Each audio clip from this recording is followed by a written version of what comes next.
Okay, today we're going to talk about being a good digital citizen.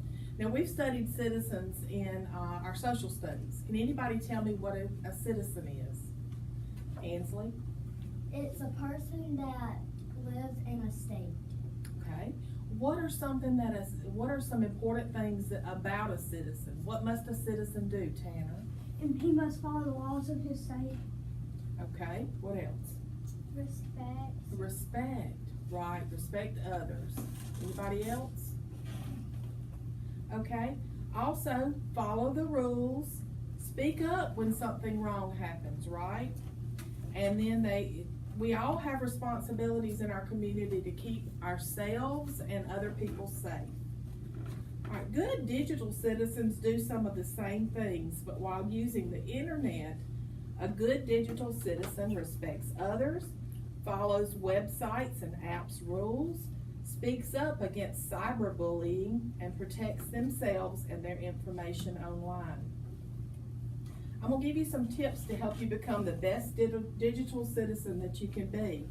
And I've invited my friends from NetSmarts here to help me talk about it.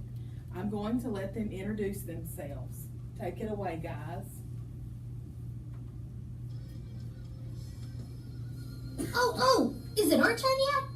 Yes, Webster. Why don't you say hello to our new friends? Hello, everybody. I'm Webster. Whoa, they're right there. Sorry, Nettie. I'm just so excited to hang out with kids like us and talk about internet safety. It is pretty great. We can share all the things we've learned about being good digital citizens and teach them the 4 rules of internet safety. Yeah, let's get started. Aren't you forgetting something? Whoops. Hey, Clicky. Clicky is our trusted adult. He helps us stay safer online. And now we're going to help you by teaching you how to UIN. Use your NetSmarts. That means making smart and safer decisions when you're online. So now let's get started. Okay, Clicky? All right, buddy. Thanks, Nettie and Webster. So let's get started. Before we talk about how to stay safer on the internet, let's talk about what it means to be online. You can go online a lot of different ways. Raise your hand if you've gone online using a desk or a laptop. That's your home computer. Have you gone online using that? Okay. Cell phones. Have you gone online using your cell phone? What about an MP3 player, like the iPad Touch? Okay. Tablets, like an iPad or a Kindle. Good. Gaming devices, like a Nintendo DS or a PlayStation. Do y'all go online with those? Does anybody else want to share another way that they go online?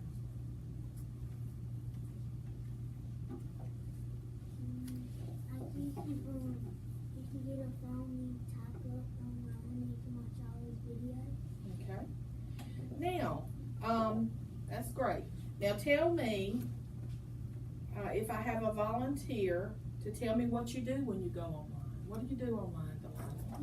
You search for stuff like you can play games and you can look for your parents may want you to get some more clothes and you can look up stuff that's just, you don't want to look up inappropriate stuff. You need to ask your parents and just tell them. And we've talked about that this year, haven't we? Keeping our hearts pure and the things that we look at online. Like TVs too can show you bad stuff. Right. And Okay. All right, Ansley? you can go on Pinterest Yes. and look up all Don't you love crafts. Pinterest? I do. I go on it all the time. Aaliyah? You can look up your history on the internet. Mm-hmm. If you wanted your history. Like your ancestors? Okay, good. All right, how many of you play games on your parents' cell phones? Okay. Watch videos on YouTube? Or use a webcam or cell phone to make your own videos? Who does that, okay? Use Google to look up things for your homework. You ever done that? Okay. Chat with family and friends on Skype. Use email to sign up for accounts. Do y'all have email accounts? Who has an email account in here? Okay, good. Make new friends in virtual worlds. What are some of the virtual worlds that y'all play with? All right, George. Sonic's Lost World. Okay, Ansley. I forgot what it's called. Okay. Who does? Do y'all still do Minecraft, or is that too old? Minecraft. Okay. All right. What about that Fortnite? Is that okay? All right. As you get older, you'll do even more online, like buy things like books and clothes, and download apps to your cell phones and your tablets. Pay bills. That's no fun, but it is convenient. Share pictures and messages with people on social media sites and apps like Facebook, Twitter, and Instagram.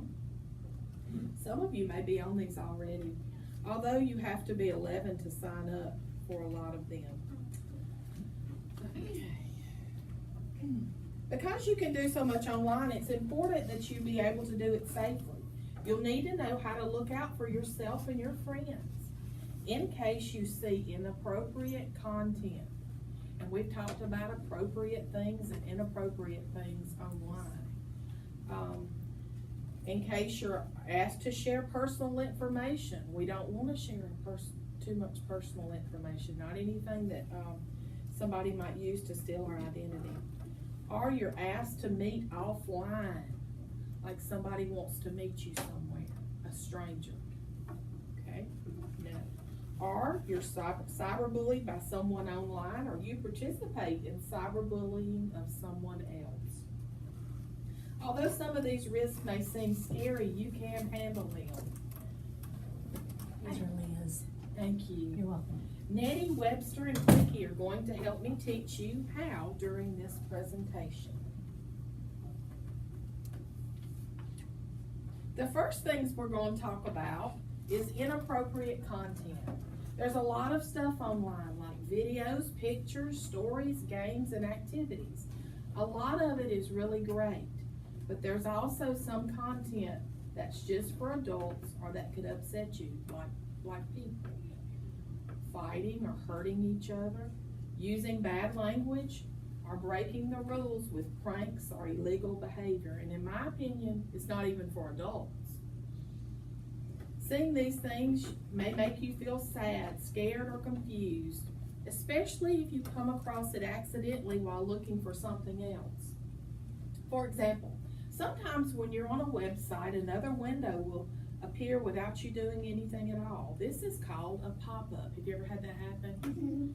Yeah. You may have seen one while on a gaming site. Sometimes pop-ups have ads for new games, but sometimes they can have inappropriate content. They do that on purpose, guys. I saw that before on my mom's phone. Yes. I It may be upsetting, but don't worry. There are steps you can take to deal with inappropriate content. If you see something inappropriate online, turn off the computer's monitor or the tablet screen. Ask a trusted adult to show you where the buttons to do this are. You know how to cut off? Okay. And so, I'm going to click on the home button here. Miss Lee, even like little babies, people show little babies and you think that they just, don't They trick see you. it. They try to trick you.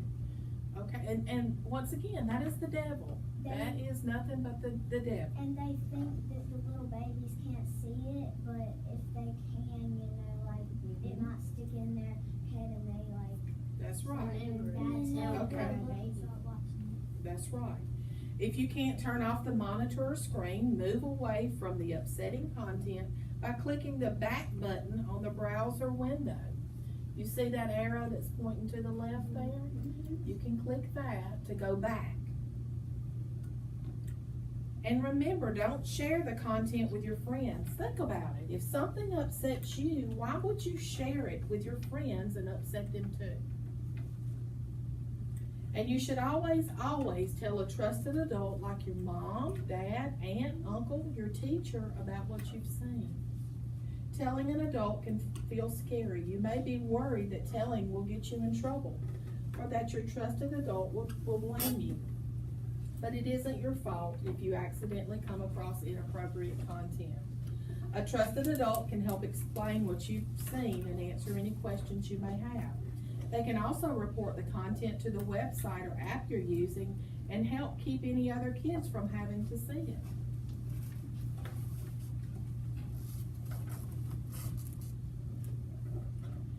What do you do if you don't like what you see online? Tell a trusted adult. This is rule number 1. I will tell a trusted adult if anything online makes me feel sad, scared, or confused, and learn more about it. Let's check in with Nettie and Webster. When you see something online that makes you uncomfortable, you should tell a trusted adult. But that's not always easy. Some kids are embarrassed to tell, or they think they'll get in trouble. But a trusted adult is someone who will listen to you. They care about how you feel and want to help. Whenever Webster and I see something that makes us sad, scared, or confused online, we tell Clicky, our trusted adult. And it's easier than you'd think. The last time I was online, I saw something that confused me. I closed the browser right away, but I was still upset. What did you do next? Well, I went to Clicky. I told him I was typing in the URL to my favorite gaming website when I accidentally typed in the wrong address. The website that came up instead, Anyway, Clicky gave me a hug and told me it wasn't my fault. He went to my computer and blocked that site. And he wasn't mad at all? Nope. I was really glad I told him. It made me feel a lot better.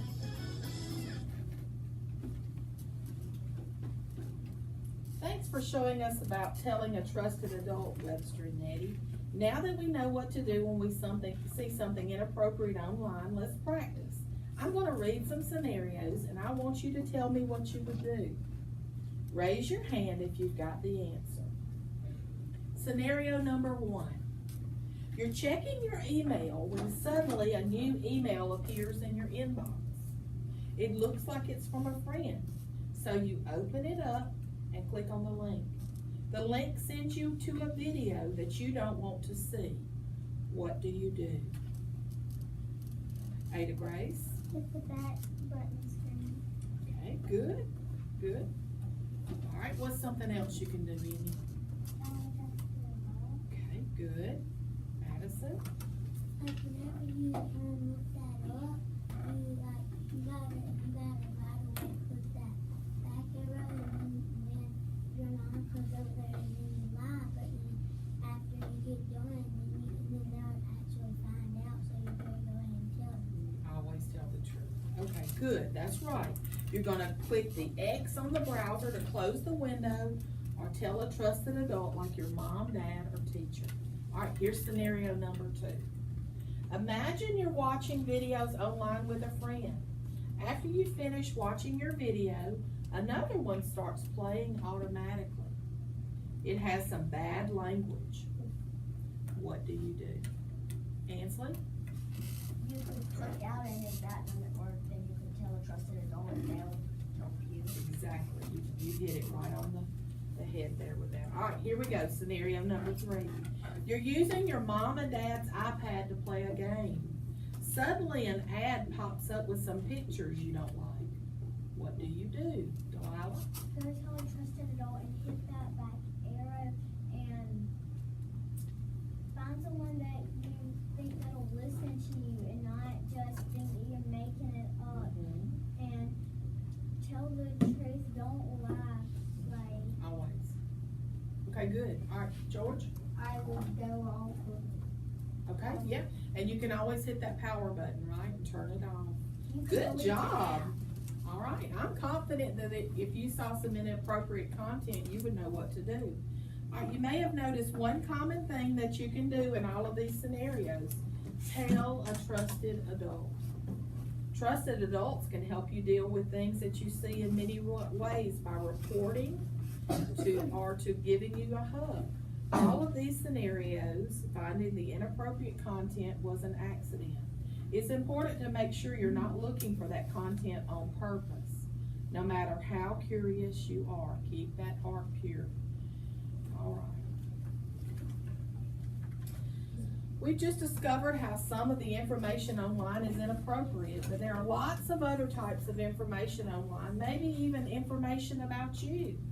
It's called personal information. It includes your full name, your email address, your home and school addresses, your location, passwords, and phone numbers. This information is called personal information because it can tell people things about you, like where you live or how to get in touch with you. Your personal information is unique to you. For example, you are the only person with your name who lives in your house and goes to your school. When you put this information online, you run the risk that someone will find it and use it. Some people use personal information to hack into other people's accounts, steal their identities, and do other things to hurt them. It's very important to protect your personal information by keeping it private.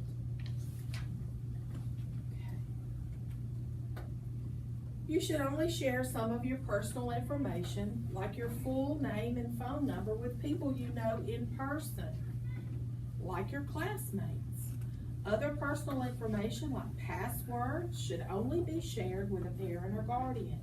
And you should never share any personal information online without a parent or guardian's permission. There are many times when you may want or you have to share your personal information. For example, you may need to use your name and email address or even your parent's credit card number to buy something, download an app, sign up for a game account. I bet you've all done that, haven't you?